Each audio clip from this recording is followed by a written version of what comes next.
Oi! Nesse vídeo de hoje eu vou falar um pouco sobre quais são os riscos e sequelas e consequências para o desenvolvimento motor de um bebê prematuro, certo? Existem várias dificuldades em entender que, assim, existem dois viés, certo? Existe o fato desse bebê ter a imaturidade do sistema muscular devido à prematuridade e, por ser imaturo, não só o sistema muscular, mas todo o sistema vascular, cardiológico, respiratório, esse bebê, ele é mais vulnerável a ter algum grau de lesão neurológica ou outros tipos de lesão, como auditiva, visual. Então, é de extrema necessidade que esse bebê tenha sempre um diagnóstico realmente diferencial. Se é atraso do desenvolvimento devido à imaturidade, que com o tempo, com estímulos, isso vai se corrigindo de acordo com os estímulos, as adaptações e durante o período desse bebê até que ele consiga andar.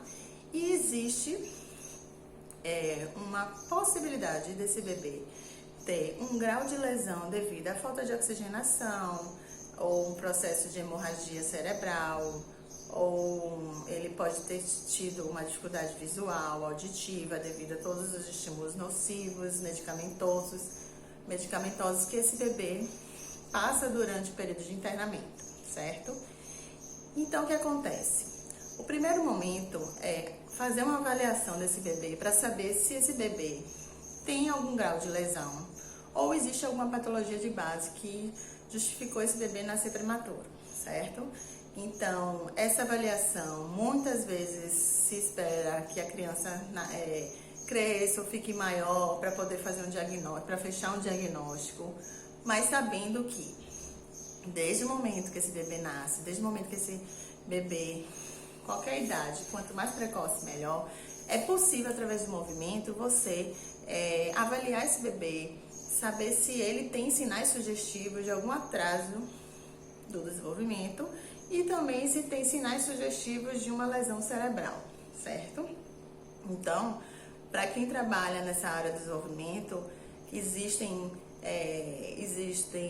escalas que são possíveis você conseguir ter uma fidedignidade dessa escala, ela é validada, testada, para que a partir do momento que exista sinais positivos de algum grau de lesão neurológica, esse bebê ser imediatamente submetido a uma intervenção do desenvolvimento, de estimulação, de forma intensiva, de forma mais precoce possível, porque a gente sabe que o bebê, quando nasce, os padrões motores desse bebê é constituído por reflexos, e à medida que ele vai aprendendo o movimento, esses reflexos vão se tornando movimentos voluntários, mais elaborados, mais refinados, que vão se automatizando. A partir do momento que esse movimento se automatiza, você já instala um padrão de movimento, que esse bebê começa a ter uma memória desse movimento. Então, para você tirar ou transferir esse movimento disfuncional para o movimento que ele consiga ter um desenvolvimento mais adequado, é muito mais difícil, certo? E geralmente essa transição de um movimento involuntário para um movimento mais voluntário, mais automatizado, ocorre lá por volta do 3º, 4º mês de vida desse bebê, ou seja, é muito cedo. Então, quanto mais precoce, o bebê teve alta, está estável, pode ser feito algum estímulo, comece o mais rápido possível. E não só isso, entenda o que é que seu bebê tem. Ele tem um sinal sugestivo de lesão neurológica ou ele tem um atraso do desenvolvimento que é normal devido à imaturidade do sistema muscular desse bebê.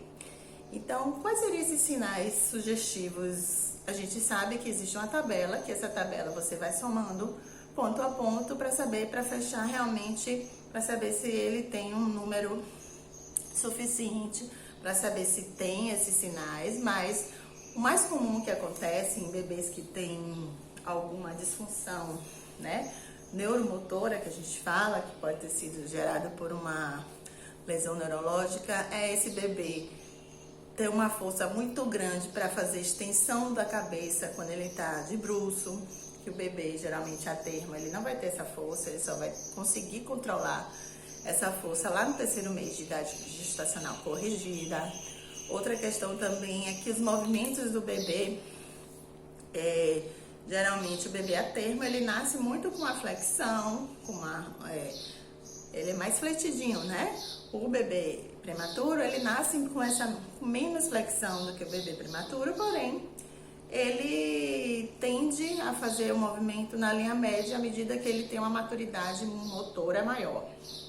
Porém, o que não é, na verdade, normal, que aí já pode ser um quadro de sinal sugestivo de lesão, é esse bebê fazer movimentos de rotação interna muito exagerada, fazer movimentos de extensão muito grande. Geralmente os movimentos não são harmônicos, são movimentos assim, ou tudo ou nada. O bebê que não tem esses sinais, ele é um bebê que faz movimentos de forma sinuosa, harmônica, mas os bebês que têm esses sinais sugestivos, ele tem uma tensão muito grande, principalmente para fazer extensão contra a gravidade, rotação interna. Geralmente a criança nasce com a flexão desse polegar e ela às vezes tira o dedo, abre e fecha, dependendo da intenção. Geralmente a criança, o bebê que nasce com esse polegar muito persistente, que você tem uma dificuldade muito grande de esticar esse dedo, também é um sinal sugestivo, sabendo que eu estou dando alguns sinais aqui que precisam ser somados e precisam ser classificados para saber se em qual grau, se existe ou não um sinal positivo para esse grau de lesão ou não, certo? E em relação à imaturidade do sistema muscular, o bebê não tem esses sinais de lesão, ele vai ter sim. A gente vai fazer a correção da idade biológica desse bebê, a gente vai saber quando foi que ele nasceu, fazer essa correção, né? Que a gente sabe que a partir do momento que o bebê nasce prematuro, a gente tem que fazer essa correção da idade gestacional dele, sempre subtraindo. Por exemplo, esse bebê nasceu com 32 semanas, a gente vai subtrair por 40, e esses 8 restantes de 40 menos 32, são 8 semanas que ele nasceu adiantado. Ou seja, esse bebê ele tem 2 meses a menos do que realmente é a idade que ele nasceu. Por exemplo, se ele tem hoje 3 meses de nascido, você vai subtrair 3 menos 2, ele vai ter 1 mês.